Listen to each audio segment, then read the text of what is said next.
मी याच्या शाळेमध्ये पहिली वास्तव्य शिकत होतो, पण त्या टायमाला तर एवढी काहीच मुलामध्ये हे नव्हती.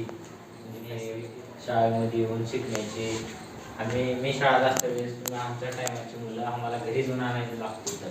आणि आताच्या काळात मी आज सध्या माझ्या पप्पाचा निर्बंध आणण्यासाठी आलो होतो. तरी तर सरने मला 2 मिनिटासाठी मुलं कशी इंग्लिश बोलते ती शिकवली आहे. आता आमच्या टायमाला मी इंग्लिश इलंग्या शाळेमध्ये 12वीपर्यंत शिकलो. 11वी-12वीमध्ये सायन्स झालं. 10वीपर्यंत मी इंग्रजीचा क्लास लावून स्पोकन क्लास ग्रामरचं हे शिकलो ज्ञान.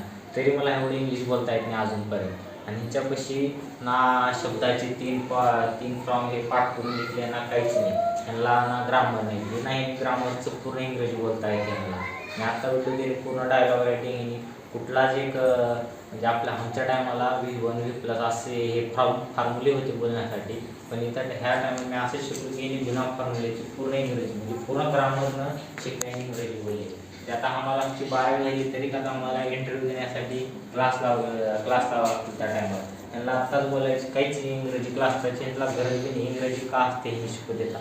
आता इंग्रजीच्या आता लिहिण्यात एवढे आमच्याबरोबर हुशार विद्यार्थी पूर्ण 10वीला 99% 100% घेतले, तरी यांना इंग्रजी एवढी फास्ट बोलता येत नाही.